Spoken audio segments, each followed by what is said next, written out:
Ulitin ko po,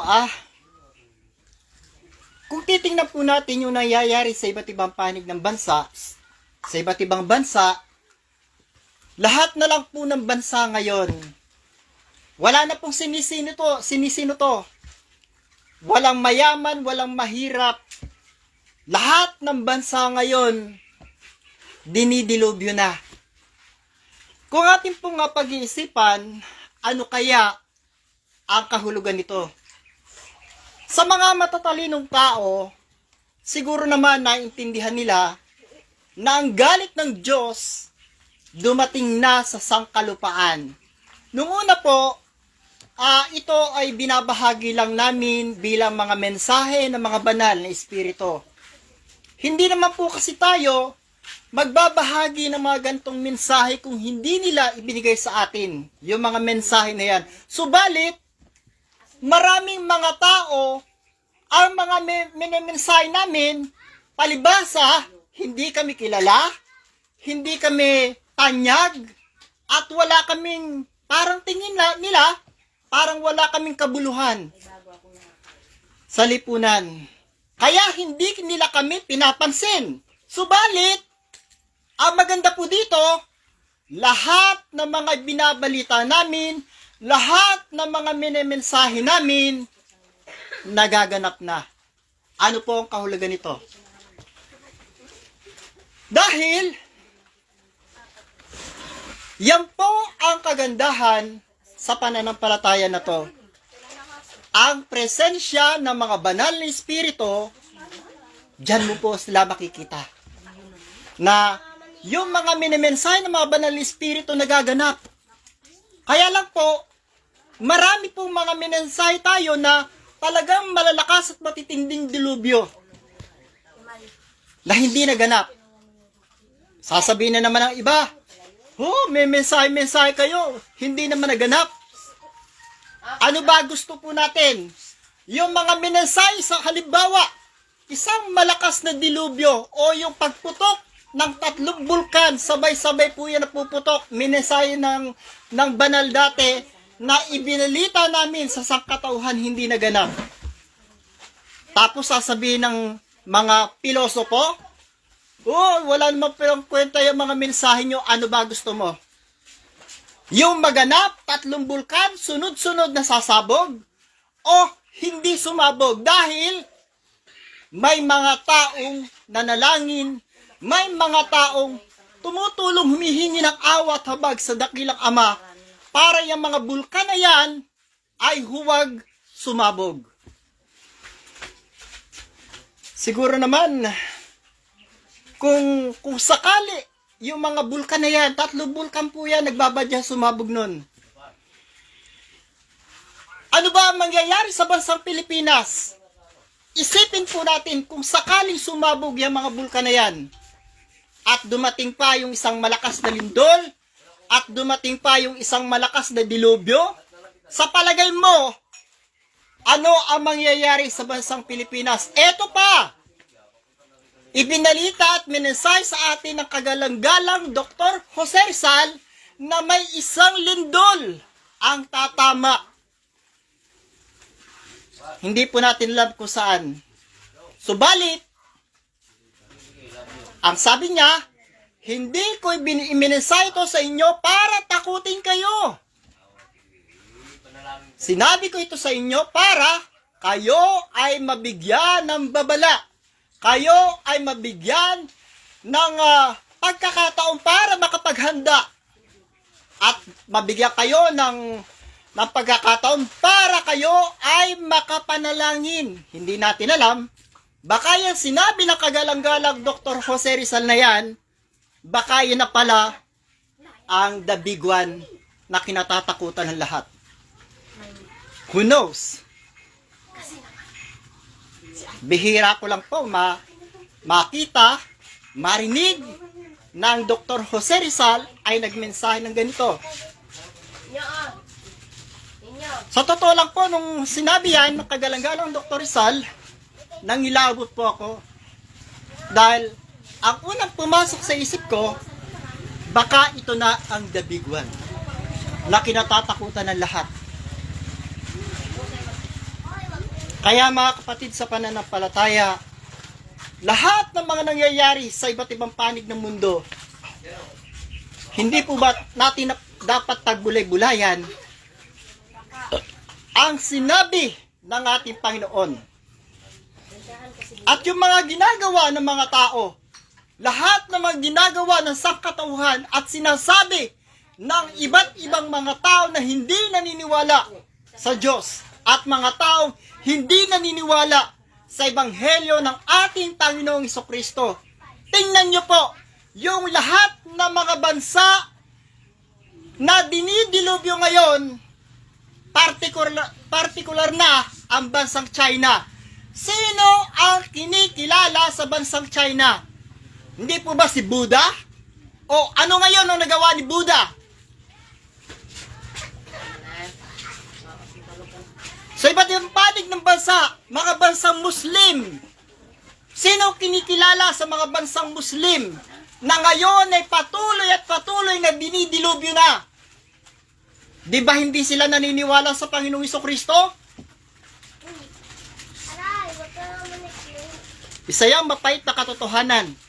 Maraming mga bansang Islam ang hindi naniniwala sa Panginoong Jesucristo. Pero, sino ngayon ang gumaganti? Hindi nyo po ba napapagbulay-bulayan yan? Lahat ng mga bansa ngayon na dinidilubyo, sila yung mga tao at mga bansa na hindi naniniwala sa Ebanghelyo ng ating Panginoong Jesucristo, at sila yung mga tao na itinakwil yung Panginoong Jesucristo.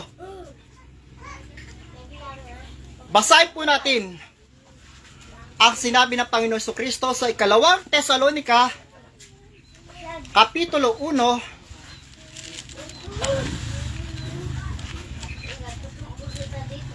talatang 7. At kayo mga pinigati-ibig kasama namin na kapahingahan sa pagpapakahayag ng Panginoong Hesus.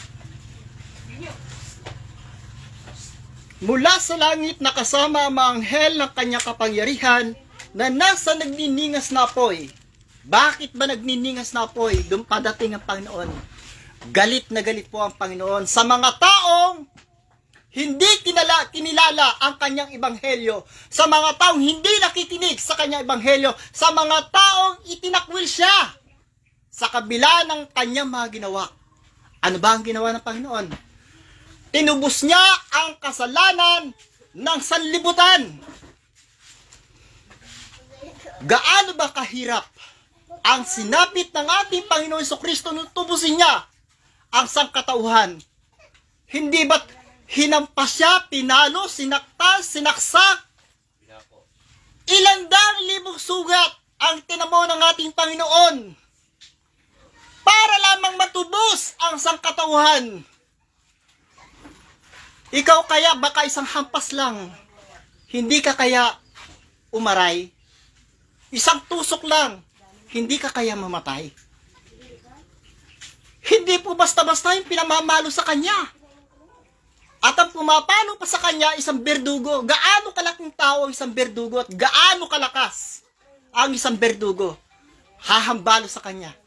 Na kapag humampas sa kanya, natatanggal halos yung balat. Gaano kayang kasakit ang sinapit ng ating Panginoon Jesucristo? Kaya ito po yung mga bagay na ito yung hindi nakita ng mga tao.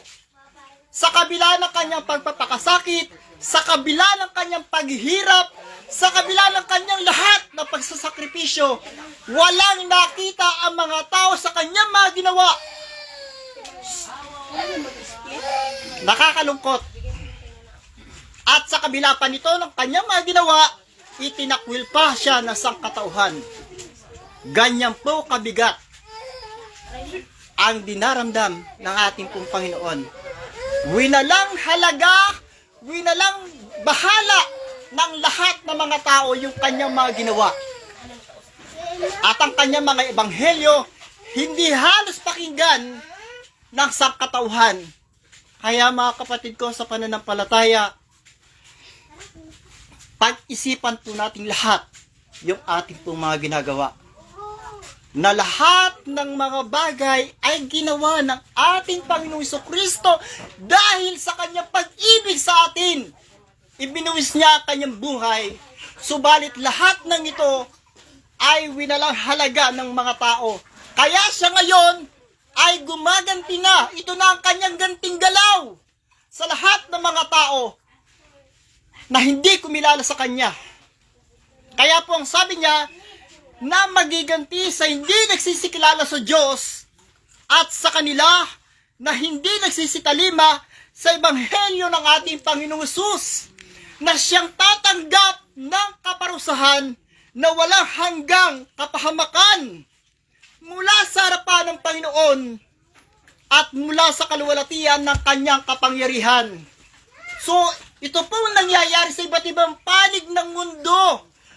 Itingin po ninyo, tigala po ninyo yung inyong mga mata para hindi na kayo magpapatumpik-tumpik pa sa inyong mga pananalangin. Baka isang araw, yung pinapanood mo na yan, sa mga video na yan, ng mga dilubyo, ay nasa harapan mo isang araw. Hindi ba tayo natatakot? Hindi ba tayo nababahala na isang araw yung pinapanood mo ay mangyayari sa iyong lugar? Gaano kayang kahirap yung daranasan nating lahat? Hindi ba tayo natatakot? Hindi ba tayo nababahala? Hindi po natin alam ang ating panahon ngayon. Tumingin kayo sa kalangitan.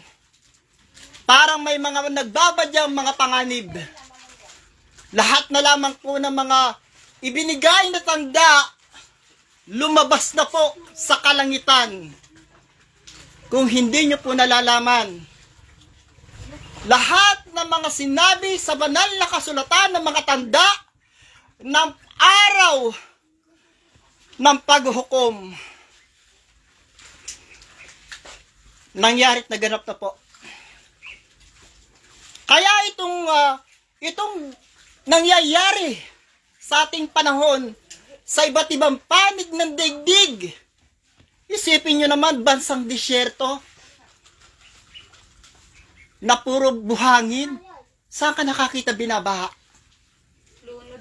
Kung isipin po natin, sa palagay mo ba pagsubok pa yan? O parusa na? Sa bansang China,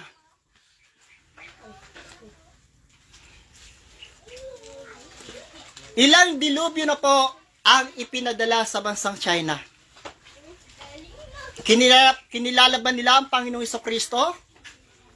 Palagay nyo, bansang India, itinapon na nilang lahat yung kanilang mga rebulto.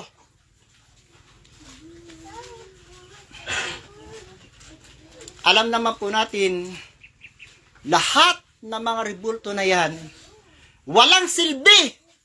Yang mga rebulto na yan, tandaan niyo po sinabi ko. Dahil yung mga rebulto na yan, galit na galit ang dakilang Ama kung makikita kanya na ikaw ay nakaluhod sa harapan ng mga rebulto. Kaya sa lahat ng mga tao na nangangaral na lumuhod sa harapan ng mga rebulto, kayo ang may... Sinasabi ko lang po ito para mag-isip na kayo at tigilan nyo na yung mga ganyan dahil mas mabigat na hatol ang ihahatol sa inyo. Kayo na mga tagapagturo ng mga ganitong kasamaan at kalikuan sa mga tao. Dahil yan ang sinasabi ni Apostol Apostol Santiago. Sige po, basahin natin.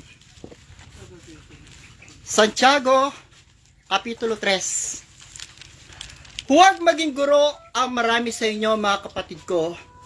Yamang nalalamang tayo tatanggap ng lalong mabigat na hatol. Sapagkat maraming mga bagay, tayong lahat ay nakatitisod. Kung ang sino man ay hindi natitisod sa salita ay isang taong sakdal ang gayon, may kaya rin namang makapigil ng buong katawan. Napakalinaw po yung sinasabi rito ng ating pong Panginoong Jesucristo, ng ating kagalang-galang na Apostol Santiago, na huwag daw po maging guro. Lalong-lalo na kung hindi naman mga isinugo. Tatanungin nyo na naman ako, bakit sinugo ka ba? Bakit? Ano ba karapatan mo para mangaral? Tanong niyo sa akin. Binigyan po ako ng karapatan ng Panginoon. Bumaba po siya, binigyan niya ako ng karapatan na magsalita sa mga tao. Ganun lang po kasimple. At may mga tao naman po nakasaksi na ako ay kinakausap ng Panginoon. Ganyan lang po kasimple. Kaya mga kapatid sa pananampalataya, ang sabi po ng Apostol San Pablo sa Roma Kapitulo 10 talatang 15, paano silang makapangaral kung hindi sila mga isinugo? So dito pa lamang mga kapatid sa pananampalataya, kailangan malaman na natin to. Bakit ba kailangan yung mga sinusugo lang? Yung mga dapat mangaral. Unang-una, nasa kanila po ang karunungan ng Diyos. Tatanungin niyo na naman ako. Kagaya po ng pastor, isa siya sa isinugo ng Diyos. At lahat kami ay inaralan ng pastor.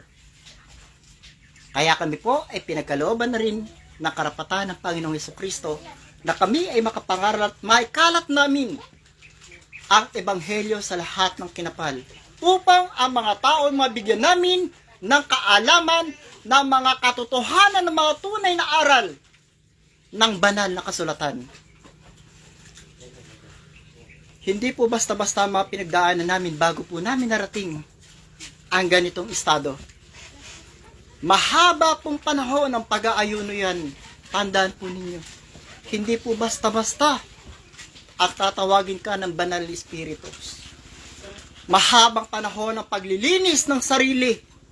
Mahabang panahon ng paghuhugas at paglalaba ng mga damit. Ano po bang mga damit ang tinutukoy ko? Hindi po yung ugali po yan. Kailangan pong iwaksi mo yung lahat ng mga bagay na mga makasanlibutang gawain. Diyan ka po gagamitin ng mga banal. Ang sabi po ng isang medium na gumanap o ng isang kasangkapan, marami daw pong lumilipad na mga ibon sa kalangitan at walang madapuan. Alam niyo po, ibig sabihin niya, talinghaga po yan. Maraming mga banal na espiritu ang gusto nang bumaba sa sangkalupaan. Subalit, wala silang magamit ng mga tao. Kaya ang sabi ng Apostol San Pablo, ipagamit natin ang ating mga katawan bilang kasangkapan ng katuwiran at kalooban ng ating Ama na nasa langit. At huwag po natin ipagamit ang ating mga sarili sa kasamaan bilang kasangkapan ng kalikuan. Yan po ay mga tinuturo po sa atin na mga banal na dapat po nating magampanan. Alam niyo po ba na malaki po ang ginagampanan ng 10 utos ni Moises? Kaya itong mga nangyayaring dilubyo ay patuloy na nagaganap sa ating pong panahon. Mag-isip po tayo mga kapatid. Dahil hindi natin alam, bukas sa makalawa o sa mga susunod na araw, buhay pa kaya tayo? Kaya po huwag na po tayo magpatumpik-tumpik pa. Bawat araw, bawat oras, manalangin po tayo. Humingi tayo ng awa, ng habag sa ating pong dakilang Ama. At take note sa lahat ng mga nasa bansang Pilipinas, ano ba, dumating na ba o parating na yung salot? Parating na po yung salot na pumatay sa 100,000 tao sa bansang India. Kaya huwag na po kayo magpatumpik-tumpik pa. Tigilan na po natin yung mga pagtulog-tulog. Manalangin po tayo, tumingi ng awa sa ating pong dakilang Ama. Bukod pa po doon, may isa pa bang malakas na bagyo na darating? Eto po, sunod-sunod na pong dilubyo ang nagbabanta at nagbabadya na lumipol sa mga tao sa bansang Pilipinas. Dahil nasa panahon na po tayo ng paglilinis ng Diyos. At kanina lamang po ay napakinggan ko ang isang propeta. At naghayag po siya, nakatakot-takot ang kaganapang magaganap, mga kahindik-hindik na kaganapang hindi natin inaasahan na isang araw, hindi po natin alam kung kailan po ito darating. Hindi ko naman po ito sinabi para takutin kayong lahat. Sinasabi ko lang po ito para tayong lahat ay makapaghanda.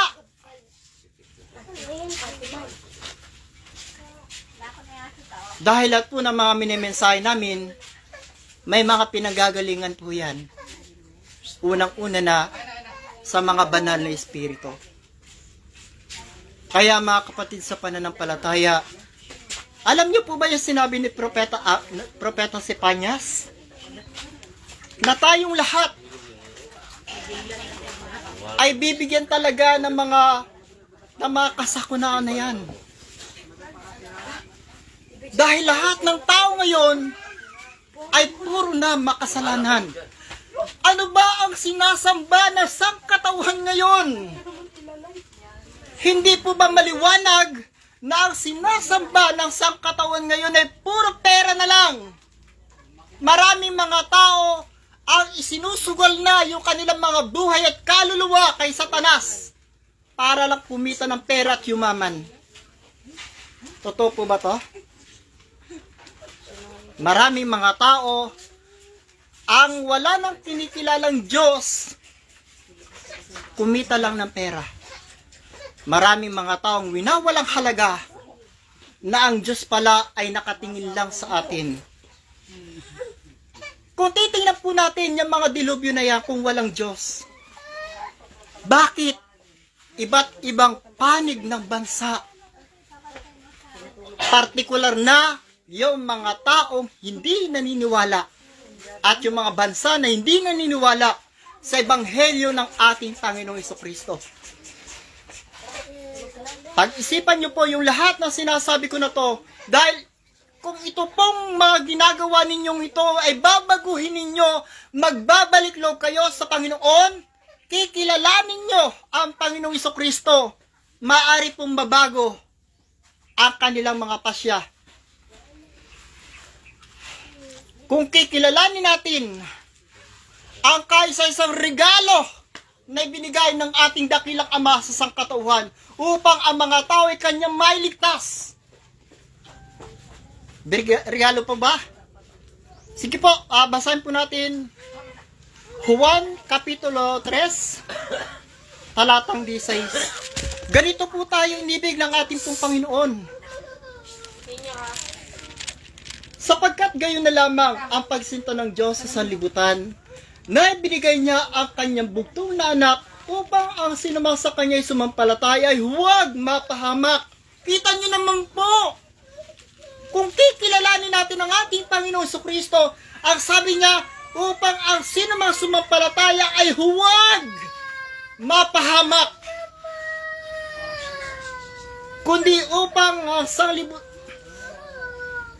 kundi magkaroon ng buhay na walang hanggan. Hindi po ba napakaganda ang inaalok sa atin ng ating pong Panginoon?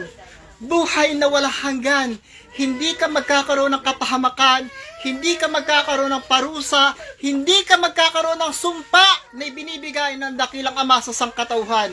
Kung ikaw ay maniniwala sa Panginoong Jesucristo, dahil kung pinaniwalaan mo ang sinugo, sino bang sinasabi ng Panginoon na nagsugo sa Kanya? Di bang Ama? Kung ikaw ay maniniwala sa isinugo, ang pinaniwalaan mo ay ang nagsugo sa Kanya. Kung naniniwala ka sa Panginoong Jesucristo, ang pinaniniwalaan mo ay ang dakilang Ama.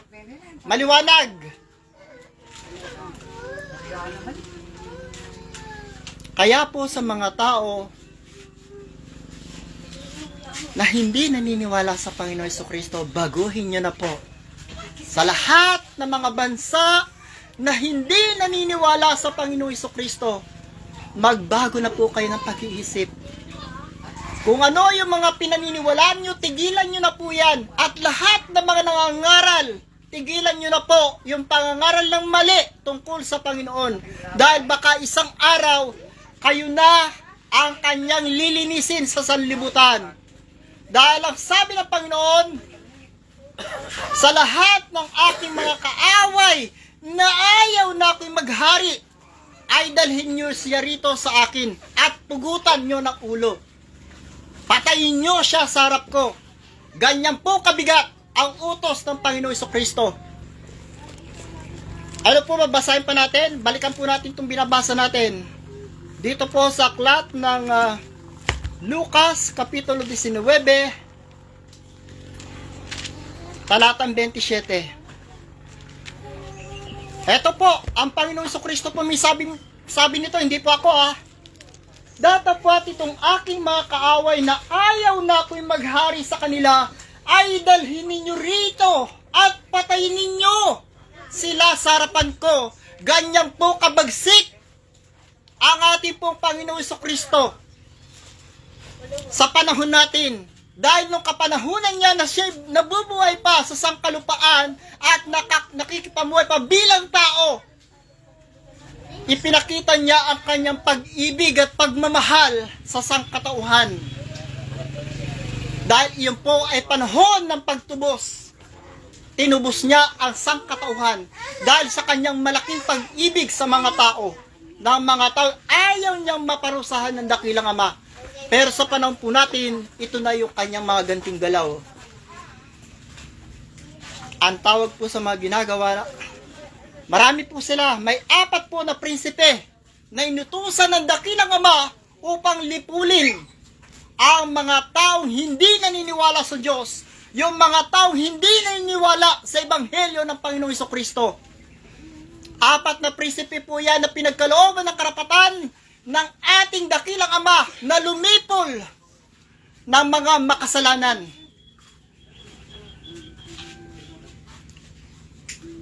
Hindi po ba lahat ay naganap na?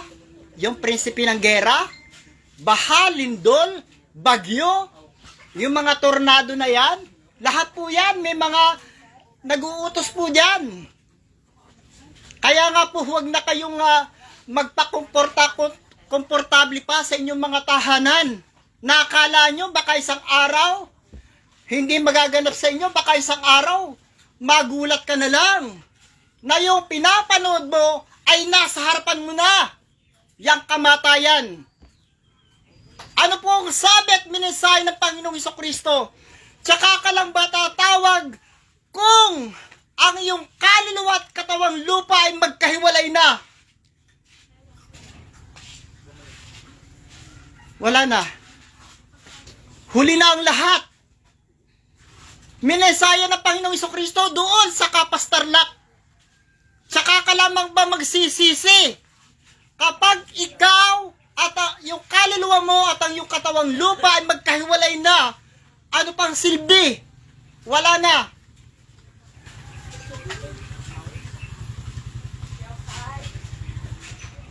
Kaya mga kapatid sa pananampalataya, sinasabi ko po ito sa inyo, hindi po para kayo takutin.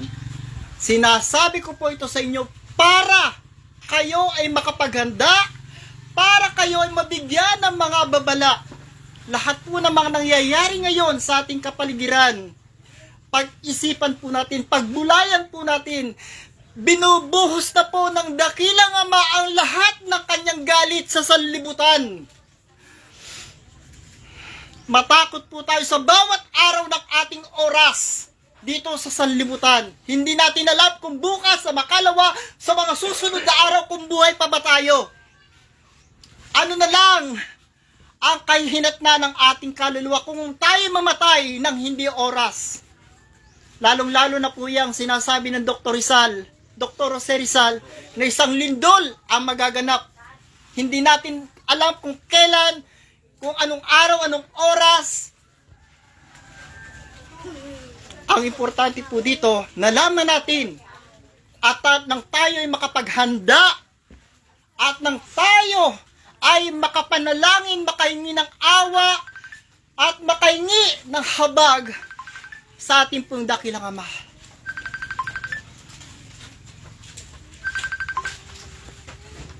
Sana lang po mga kapatid sa pananampalataya, sa pagdating po ng hating gabi o ng alas 6 ng gabi, manalangin po tayo. Ito rin po yung hiniling na ating pong mahal na ina. Mahal na ina ng laging saklolo na ang lahat ng mga tao iluhod ang inyong mga tuhod pagsabit po ng alas 6 ng gabi. Dahil siya daw po ay lumuluha sa kalangitan upang humingi lamang ng awa sa ating pong dakilang Ama na ang mga parusa na yan ay huwag dumating sa atin. Isipin niyo po yung mga banal. Humingi sila ng awa at habag sa dakilang Ama. Gaano pa kaya tayong mga tao na dapat sana ang unang-unang mananalangin at humingi ng awa at habag sa ating pong dakilang Ama.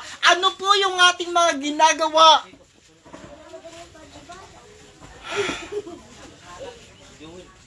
Matutulog na lang po ba tayo?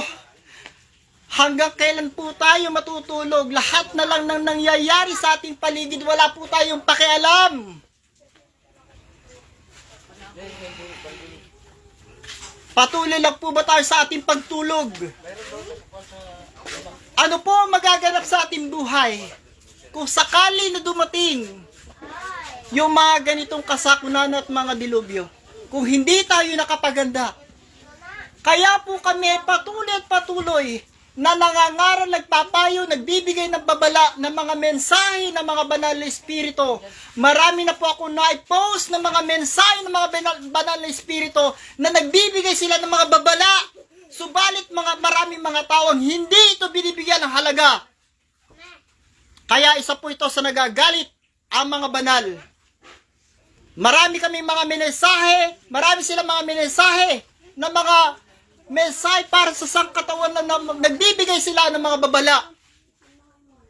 Ano pong ginagawa ng sangkatawan sa mga mensahe ng mga banal? Ang sasabihin pa ng iba, karumal-dumal na espiritu yan. Matakot kayo sa paghatol nyo sa mga banal na espiritu. Tandaan nyo yan.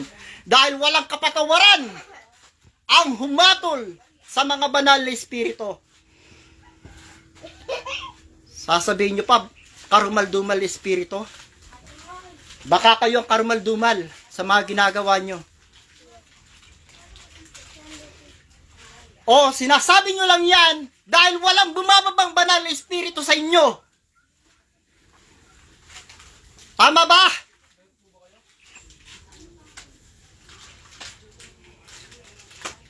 Tandaan nyo po ito mga kapatid sa pananampalataya. Ang tunay na pananampalataya, nandyan po ang mga gabay at presensya ng mga banal na espiritu. Sa oras ng pagpupulong, sa oras ng pagsamba sa kalagitnaan, bumababa po ang mga banal na espiritu. Yan po ang kailangan nyo ng malaman at kailangan ng mahayag sa ating pong panahon ngayon. Para yung mga nagkukunwari na yan, maalaman nyo na yung mga ginagawa nila.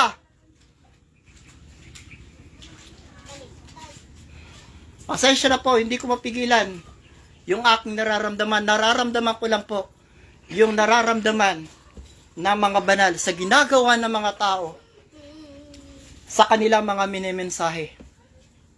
Sa pagbaliwala, patuloy at patuloy na pagbaliwala ng sangkatauhan sa ating pong Panginoong Diyos. Kaya po hindi natin masisisi ang ating dakilang Ama, siya pumapatay. Ano po ang sinabi niya? Sige po, babasa po ulit tayo.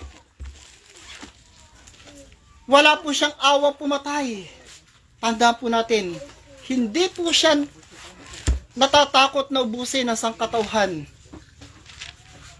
Ito po ang sabi ng ating pong dakilang Ama.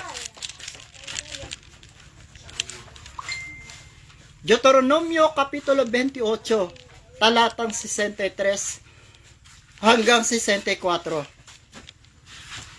At mangyayari na kung paano ang Panginoon ay nagagalak sa inyo na gawin kayong mabuti. Ginawa pala tayo para magpakabuti lahat. At paramihin kayo at gayon magagalak ang Panginoon sa inyo na ipalipol kayo at ibuwal kayo. Alam nyo po yung ibuwal? Patayin! Palayasin sa lupa na inyong pinapasok upang ariin. Napakabigat po ba? At pangangalatin ka ng Panginoon sa lahat ng mga bayan mula sa dulo ng lupa hanggang sa kabilang dulo ng lupa at do'y maglilingkod ka sa ibang mga Diyos na hindi mo nakilala ninyo na inyong mga magulang sa makatwidbagay sa mga Diyos na kahoy at bato. Nangyayari po ang lahat. Kaya po itong may kinalaman po yung iba't ibang reliyon sa nangyayari sa ating pong panahon ngayon, lalong-lalo na po sa mga nangangaral, na ang tanging hinangad ay ang pakinabang. Hindi po ako may sabi niyan. Ang may sabi po niyan ay si kagalang-galang Apostol San Pablo. Saan? Sige, basahin natin. Roma Kapitulo 16, talatang 17. Hindi pa ako may sabi nito San Pablo. Ngayon pinamamarik ko sa inyo mga kapatid, na tandaan ninyo yaong mga pinagagalingin ng pagkabahabahagi at ng mga katitisuran laban sa mga aral na inyong pag-aralan at kayo'y magsilayo sa kanila. Ano po ba kasi mga tinuturo sa atin? Ano sabi ng ibang reliyon? Pumasok ka rito, ligtas ka. Pag nakapasok na, ano sasabihin naman? Walang abuloy, walang kaligtasan. May ganun ba? Wala po niyan sa Biblia. At ang iba naman, kung ano-ano na lang yung ginagawa sa kasangkatauhan sa mga taong mananampalataya para lamang pagkakitaan. Pasensya na po. Pero ito na yung panahon para maalaman ng lahat ng mga tao yung ginagawa ng iba't ibang relihiyon. Tuloy po. Sapagkat ang mga gayon ay hindi nagsisipaglingkod sa Kristong Panginoon, kundi sa kanilang sariling tiyan at sa pamamagitan ng kanilang mabubuting pananalita at may inam na mga talumpati ay dinadaya ang mga puso ng mga walang malay. Dahil ang gagaling nilang mangaral, di po ba? Ang gagaling nilang mambola, sabi ng pastor. Subalit hindi ninyo alam, inililigaw lamang pala kayo. Kapag nakita nila, nagandahan kayo sa kanilang mga talumpati, nadadaya po yung mga puso ninyo dahil maraming mga tao ang winawalang halaga ang Biblia. Maraming mga taong winawalang halaga ang salita ng Diyos. Dahil maraming mga tao ang hindi nagbabasa ng banal na kasulatan. Kaya po maraming mga tao ang marami ang naluloko. Hindi po natin nalalaman ang mga katotohanan na dapat sana nagbubulay-bulay po tayo araw at gabi sa pagbasa ng banal na kasulatan dahil itong ebanghelyo ang magliligtas sa atin. Basahin pa po ba natin? Sige, Roma Kapitulo 1,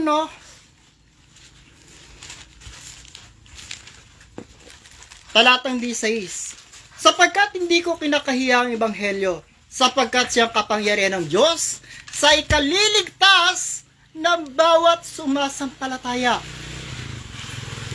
Huwag na po tayo mag-usap tungkol sa kung ano mga reliyon meron ka. Wala naman po ditong sinasabing reliyon eh. Unay sa Hudyo at gayon din sa mga Griego. Alam niyo po yung mga sinasabi na to, mga pananampalataya po yan. Yung Hudyo na yan, pananampalataya po yan ng Panginoon Kristo. May narinig pa po ako na ang Panginoon Kristo raw Katoliko. Tama ba yan? Napakaliwanag po sa banal na kasulatan ng reliyon ng pananampalataya ng Panginoon Kristo isang Hudyo, siya Hudyo. Papatunayan ko na naman ba? O sige po, Juan Kapitulo 4, talatang 22. Sinasamba ninyo ang hindi ninyo nalalaman, sinasamba namin ang nalalaman namin sapagkat ang kaligtasan ay nanggagaling sa mga Hudyo. Sino po ba itong mga Hudyo? Sila po yung mga tao sumasamba sa Espiritu at katotohanan. Ito po yung ginagawa rin namin. Dahil ito pong pananampalataya na daladala namin at krusadong daladala namin, ito po yung original na pananampalataya na dinaanan ng mga apostol ng Panginoong Kristo, ng mga naunang propeta at ang mga Abraham. Sumasamba silang lahat sa espiritu at katotohanan. Ano ba ang katotohanan? Ito pong Biblia ay katotohanan, kaya kung ikaw ay magbabasa ng banal na kasulatan, hindi ka na maililigaw. Marami kang katotohanan na matututunan sa banal na kasulatan. Datapwat kailangan mo ng isang pastor na sinugo ng Diyos. Yung pastor nakakandili ng iyong kaalaman at unawa. Kung meron ka hindi alam sa mga banal na kasulatan, dahil ang banal na kasulatan ay binubuo po yan ng mga hiwaga, talinghaga, misteryo na hindi kayang ipaliwanag ng ordinaryong mangangaral. Tangi ang mga sinusugo lang po at mga sugo ng Diyos ang nakakaalam ng mga ganitong mga hiwaga, mga ganitong mga talinghaga ng banal na kasulatan. Ganyan po kabigat ang ating pong banal na kasulatan. Hindi po basta-basta ang pangangaral ng banal na kasulatan na nakikita nyo yung ibang nangangaral na kala nila tama na ang kanilang mga ginagawa. Pero hindi nila alam, nagkakasala lamang po pala sila. Dahil ang tunay po na mangangaral, sila po ay may authority o binigyan sila ng karapatan ng Panginoon na sila ay makapangaral. Sila po yung mga sinugo.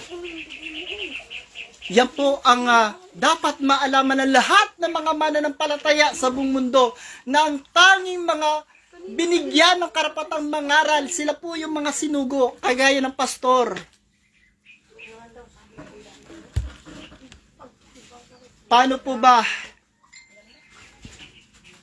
Una, parang sundalo lang po yan.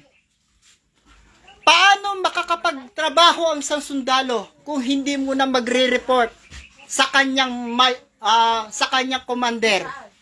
Ganun din po yung mga sugo. Nagre-report muna sila sa Diyos, nakipag-usap muna sila sa Diyos, at binigyan sila ng authority para mangaral. Ganyan po. Pero yung mga nagbibigay daw ng mga permiso para sila makapangaral na tao, yung nagbibigay ng karapatan ng mga aral, marami po akong nakikita, ayoko na lang po magsalita. Tanging Diyos lamang po ang Panginoon ang naghahalal, lalong-lalo na po sa mga sinugo at ng mga banal, mga pinahiran, mga hinirang, mga banal na espiritu po ang naghihirang sa kanila, hindi po tao.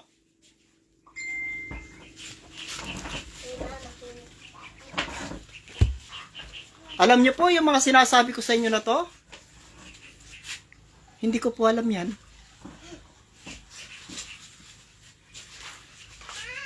Natutunan ko lang po yan sa pastor. Kaya mga kapatid sa pananampalataya, balikan po natin yung topic po natin sa mga kasamaang nangyayari sa ating pong panahon ngayon. Bakit po ba nangyari ang mga ganitong bagay? Unang-una na po, ang pagsuway natin sa 10 utos ni Moises. Kaya po lagi naming dala-dala yan 10 utos na yan. Ayan. Dala-dala po natin yung bandera. Kaya po lagi namin dala-dala yan para may palaganap sa sangkatauhan na kailangan po natin sundin yan 10 utos na yan. Napakalaki po ng role na ginagampanan ng 10 utos na yan, na kung hindi ka susunod sa 10 utos na yan. Sige po, ito po ang sinasabi po ng ating dakilang Ama sa Ecclesiastes Kapitulo 12, talatang 13. Tungkol po yan sa 10 utos. Ito ang wakas ng bagay. Lahat ay narinig. Ikaw ay matakot sa Diyos at sundin mo ang kanyang mga utos. Ano po bang utos? Ito, 10 utos. Kaya po lagi naming dala-dala yan, yung 10 kautosan na yan. Dahil yan pong 10 utos na yan ay ibinigay ng ating dakilang Ama sa pastor upang maipatupad sa sangkatauhan sa ating kapanahunan ngayon. Hindi lamang po yan na patutupad nung panahon ni Propeta Moises. ipinasa po yan sa pastor dahil yung nangyayari nung kapanahonan ni Nunong Moises na kung gaano ang mga tao masasama, ganun na rin po yung mga tao natin sa panahon natin. Masasama na po karamihan ng mga tao. Dahil maraming mga tao ngayon, wala nang sinusunod sa mga utos ng Diyos. Kaya nga po ang ating Panginoon ay nagagalit.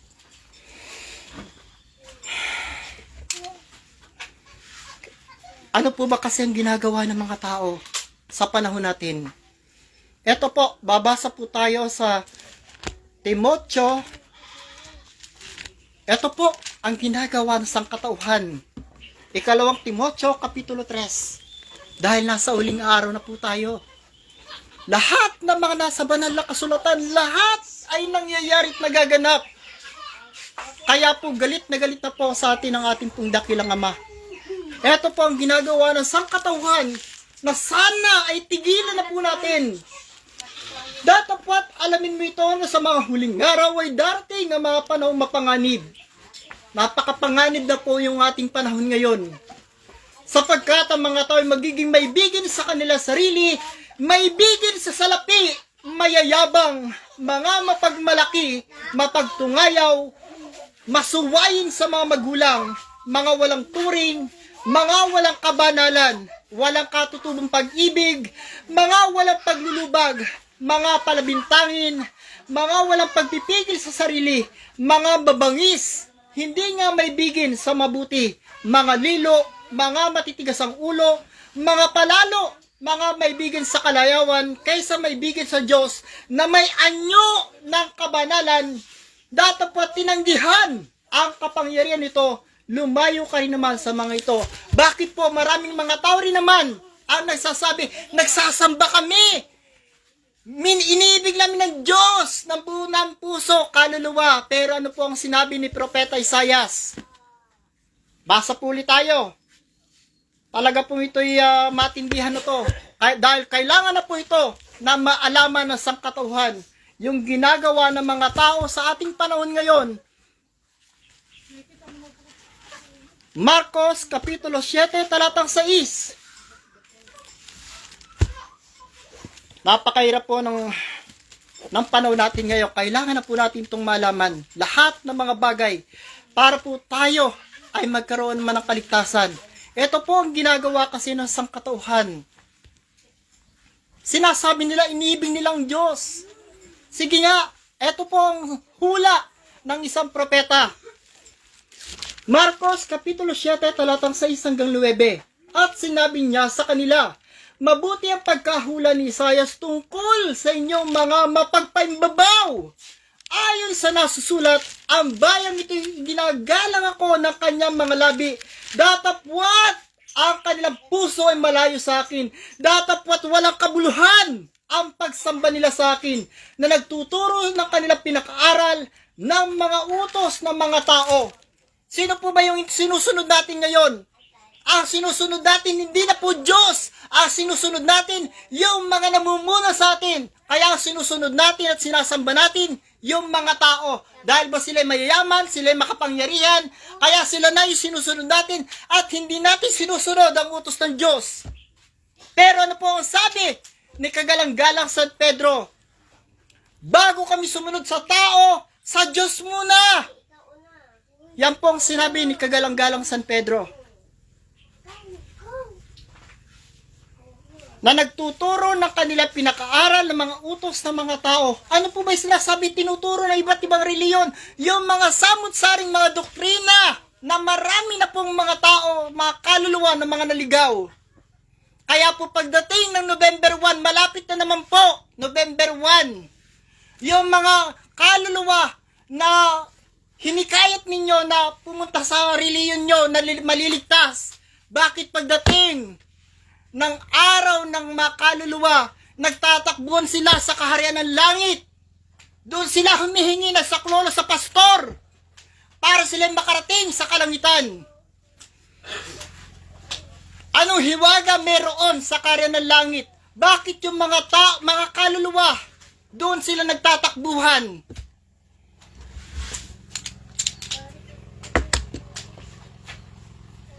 Daang libong kaluluwa ang dumadagsa sa karan ng langit para lamang may ligtas. Mahiwaga po ito dahil yung mga arkanghel, bababa po sila sa karan ng langit at susunduin yung mga kaluluwa. Sige po, yung mga meter dahil punta kayo doon. November 1, hintayin namin kayo.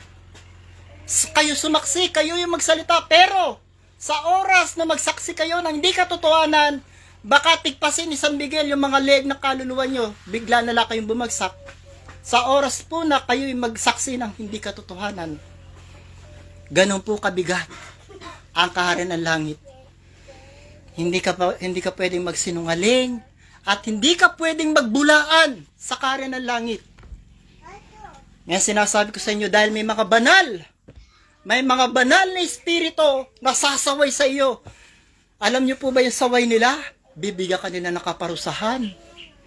Bibigyan ka nila ng mga parusa na ewan ko kung kayanin mo sa oras na magkamali ka ng paghatol. Yan po sinasabi ko.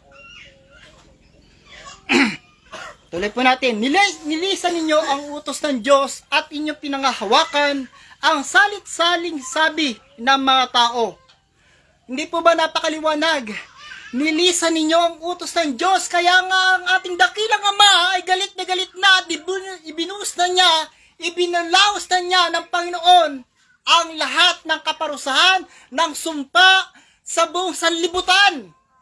Kaya po ang sinasabi namin at ipinapayo namin sa sangkatauhan, manumbalik na po tayo sa ating pong Panginoon at sa ating dakilang Ama. Humingi tayo ng awa, magsisi, magbago. Yan po ang kailangan po nating gawin upang yung mga kaparusahan na yan ay tumigil na. Basa po tayo sa Isayas, Kapitulo 57, talatang 15. Ito po ang hinahangad sa atin ng ating pong dakilang Ama. Sapagkat ganito ang sabi ng mataas at matayog na tumataan sa walang hanggan, na ang pangalan ni Banal, ako'y tumataan sa mataas at banal na dako. Ano po ba itong mataas at banal na dako? Ito po yung kaharian ng langit.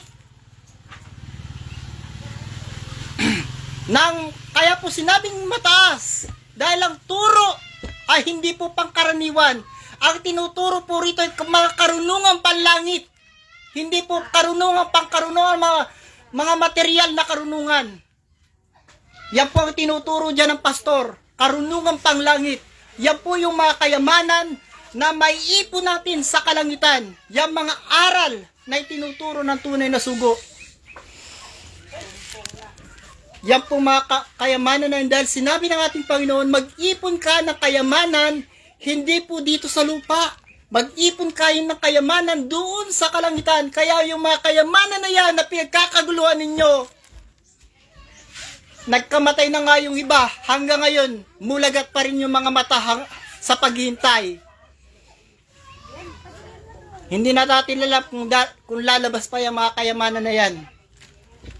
Dahil ayon po sa mensahe sa amin ng dakilang Ama, hindi niya hahayaan na ang kanyang mga anak ay mapahamak dahil sa kislap ng salapi. Dahil ang sabi ng ating Panginoon, kagalang-galang San Pablo, ang pera ay ugat ng lahat ng uri ng kasamaan. Tama po ba? Kaya maraming mga tao, kahit pumatay, magkapera lang. Kahit manloko ng kanyang nasasakupan, magkapera lang. Tuloy po natin. Nakasama rin yan na may pagsisisi at pagpapakumbabang loob upang bumuhay ng loob ng nagpapakumbaba at upang bumuhay ng puso ng nagsisisi. Yan lang po pala inintay sa atin ng Panginoon, ng ating dakilang Ama, upang tumigil na yung mga dilubyo na yan. Paano po natin ito gagawin? Manalangin po tayo. Huwag po tayong manalangin dyan sa mga kalsada. Yung mga prosesyon na yan. Dahil ang tinuro sa atin ng Panginoon, pumasok ka sa iyong silid. At pag nailapat mo na yung pinto, manalangin ka ng lihim. Ano po yung sinabi ng Panginoon dyan? Sa mga nagpuprosesyon, mga nagdadasal sa kalsada.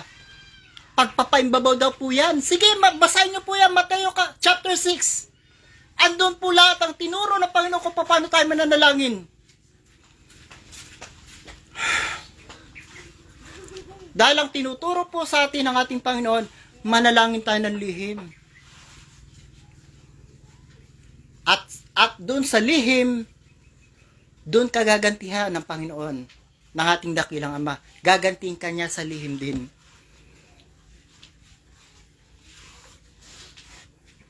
Kaya mga kapatid, ito na po yung tamang panahon.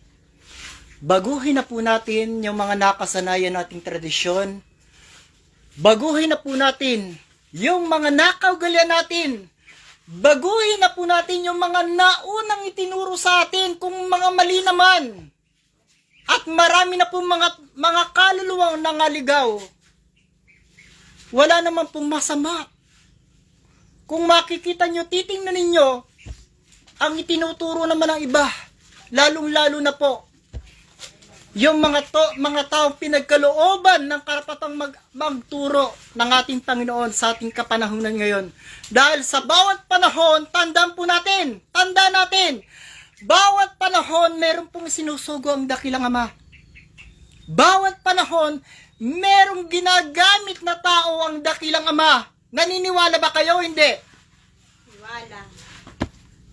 Bawat panahon, mayroong isang taong tinatalaga o may mga sinusugo ang ating dakilang Ama para magbigay ng babala, magpayo, magturo, mangaral sa mga kanyang mga anak upang ang mga tao ay huwag mapahamak.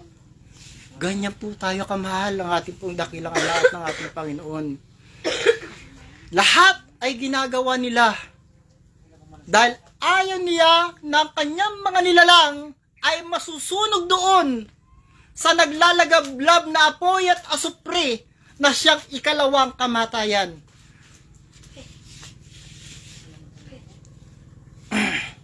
Kaya mga kapatid sa pananampalataya, panahon na po para tayo magbalik loob sa Diyos. Panahon na upang tayo ay manumbalik sa pag-ibig at saway ng ating pong dakilang Ama. Yan po ang sinasabi po sa atin ni Propeta Zephanias. Basa po tayo Zephanias, Kapitulo 1, talatang 17 hanggang chapter 2 po.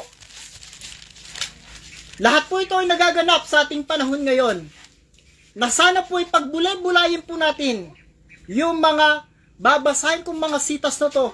Napaka-importante pong maalaman natin itong mga sitas na ito ng Biblia. At aking dadalhan ng kapisahan ng mga tao na sila'y magsisilakad na parang mga bulag sapagkat sila'y nagkasala laban sa Panginoon. At ang kanilang dugo ay mabububo na parang alabok at ang kanilang katawan ay magiging parang dumi. Alam niyo po ibig sabihin nito? Yung mga tao nagkakamatay, yung mga dumadanak yung mga dugo sa kalsada o kahit sa man lugar, para nagiging dumi na lang, nagiging alabok na lang yung mga dugo nila paglipas ng mga araw at buwan. At yung mga nagiging yung kanilang katawan yung parang dumi. Marami po mga tao na nababaon. Yung mga, kung nakikita nyo yung mga dilubyo na may kasama mga putik, sa palagay nyo walang kasama mga tao yon. Dahil yung mga bahay kasamang mga nagigiba sa pagragasa ng tubig at kasama yung mga burak at putik, sa palagay nyo walang mga tao yon, nagiging dumi na lang yung tao doon. Ganyan po kabigat. Kahit ang kanilang pilak o ang kanilang gintuman ay hindi makapagliligtas sa kanila sa kaarawan ng kapuotan ng Panginoon. Kahit ikaw pa yung pinakamayaman sa buong mundo, kapag sa kaarawan ng galit ng Panginoon, wala pong magagawa yung kayamanan mo. kundi ang buong lupain ay masusupok sa pamamagitan ng apoy ng kanyang paninibugho. Dahil ang ating pong dakilang Ama ay mapanibughuin. Siloso po ang ating pong dakilang Ama dahil tayong lahat ng mga tao ay kanyang asawa. O, nagulat kayo sa sinabi ko na tayo mga asawa ng Diyos. Sige, basahin natin. Balikan po natin to. Jeremias, Kapitulo 3, talatang 14. Ito po ang sinabi ng dakilang Ama. Kayo'y manumbalik o tumatalikod ng mga anak, sabi ng Panginoon, sapagkat ako'y asawa ninyo. Maliwanag po ba? O sige, hindi natin paliwanag yan. Ibig sabihin po ng asawa, a partner in life. Dahil sa ating pamumuhay dito sa sanlibutan, nandiyan po ang Panginoon at ang dakilang Ama. Nakagabay po sa atin. Kaso lang, hindi raw natin sila pinapansin. Hindi raw natin sila pinapapasok sa ating mga puso. At hindi rin natin sila ginagalang. At wala rin po tayong takot sa ating pong asawa, sa ating pong dakilang Ama, sa ating pong Panginoon. Kaya ang sabi po ng ating dakilang Ama, kung ako ay Panginoon, nasaan ang takot niyo sa akin? Kung ako nga yung Ama, nasaan ang aking karangalan? Ninakaw na ng Papa ng Roma. Amen. Bakit? Bakit ko sinabi? Pasensya na po, pero talagang kailangan malaman to. Nasalip sana na ang pinakikilala nila yung Panginoon at ang dakilang Ama, pinakilala nila yung mga sarili nila. Kaya yung Papa ng Roma kapag pumunta kahit sa bansa, pinagkakaguluhan ng milyon-milyon mga tao na dapat sana yung karangalan na yon na para sa Ama at sa Panginoon, kinuha na niya. Wala nang karangalan ng Ama. Hindi niya nararamdaman yung nararamdaman ng dakilang Ama? Na dapat sana sila ang mga itinataas natin, hindi po yung ating mga sarili. Kaya kahit saan kami pumunta, ang Diyos ang tinataas namin at ang Panginoon. Sila po ang pinakikilala namin saan man kami makarating. Sila yung aming dinadakila, sinasamba, niluluwalhati at pinupuri magpakailanman. Hindi po yung aming mga sarili. Kaya kung isipin mo, yung nararamdaman ng ating pong dakilang Ama na ginagawa ng sangkatawan, lalong-lalo na yung mga namumuno sa iba't ibang relihiyon. Hindi nyo napansin? Bawat namumuno ng iba't ibang relihiyon, kung saan sila pumupunta, pinagkakaguluhan sila ng kanilang mga membro, milyon-milyon mga membro nila. Halos sambahin na po sila. Na dapat sana yung mapapuri pa sa salamat na yan at pagsamba ay dapat lamang inuukol sa ating pong dakilang Ama at sa Panginoon at sa lahat ng mga banal. Sila po ang dapat nating itanyag, hindi yung ating mga sarili. Tuloy po natin. Ito po yung payo ni Propeta Sefanya sa ating lahat upang tayo po ay magkaroon ng kaligtasan. Sa bawat araw ng ating buhay, na tayo mabubuhay dito sa sangkalupaan, sa sandigdigan, ito po ang kailangan natin gawin. Dahil hindi natin alam kung bukas sa makalawa o sa mga susunod na araw, yung mga pinapanood natin ng mga dilubyo na yan na nagaganap at nangyayari sa iba't ibang panig na ng mundo, baka isang araw ay nasa harapan natin yung kamatayan parating. Baka doon pa lang tayo hihingi ng saklolo sa ating pong Panginoon. Kaya lang, sabi ng Panginoon, sabi dito, basa po ulit tayo ha. Ito po, sinasabi ko po ito para maalaman nyo na po lahat ito. Kawikaan, Kapitulo 1, talatang 22. 24. Ito po kasi ang ginawa ng mga tao. Sabi po ng Ama, sapagkat ako'y tumawag at kayo'y tumanggi. Aking ninuunat ang aking kamay at walang makinig. Dahil marami po silang mga isinugong mga propeta. Subalit yung mga propeta na sinusugo niya, hindi niya pinakikinggan. Bagkus, pinagsasabihan niyo pa na kung ano-ano mga salmot-saring mga masasama. Sasabihin niyo mga bulaan niya mga taong yan. Tandaan nyo po, ang Diyos ay gumagamit ng tao para ang kanilang mga mensahe at kalooban, yung kanilang mga katuwiran. Yan po ang dapat nating isipin. Kundi inyong inuwi sa wala ang bukong payo at hindi ninyo nibig ang aking saway. Ano ba ang saway ng Diyos? Anong saway ng Panginoon? Ito po, 10 utos. Importante. Tuloy po natin. Nagloloko po yung ating cellphone. O kasi babagyo. May may gumagambala sa atin. Kundi hindi nyo inibig ang aking saway, ako naman ay tatawa sa karawan ng inyong kasakunaan. Ako'y manunuya pagka ang inyong takot ay dumarating. Pagka ang inyong takot ay dumarating na parang bagyo at ang inyong kasakunaan ay dumarating. Pagka ang hirap at hapis ay kung magkagoy tatawag sila sa akin, ngunit hindi ako sasagot. Hahanapin nila akong masikap, ngunit hindi nila ako masusumpungan. Ganyan po ang galit ng Diyos kapag dumating na po sa atin yung karawan ng galit niya. Kahit anong panalangin mo, magiging bakal ang langit. Ibig sabihin, wala itong galit ng Diyos yung tinatapik natin. Nararamdaman ko rin kasi yung nararamdaman ng Panginoon. Kung paano siyang nagagalit. Ito po yung ating pong huling mensahe. Ang bayan ay pinagsabihan na hanapin ng Panginoon. Kayo magpipisa o magpipisa bansa walang kahihiyan. Bago ang pasya lumabas, bago dumang parang dayami ang karawan, bago dumating sa inyo ang mabangis na galit ng Panginoon, bago dumating sa inyo ang karawan ng galit ng Panginoon, hanapin ninyo, Panginoon, ninyong lahat na maamo sa lupa na nagsisigawa ng ayon sa kanya katulan. Hanapin ninyo ang katuwiran sa ating Panginoon. Tayo ay mananalangin, tayo'y magsisisi sa lahat ng ating mga kasamaan na ginagawa. Yung paggawa po ng mga po natin tigilan ito, mga bagay nito. Magbalik loob po tayo sa Panginoon, magsisi, magbago. Ito lamang pong hinahangad sa atin ng ating Panginoon.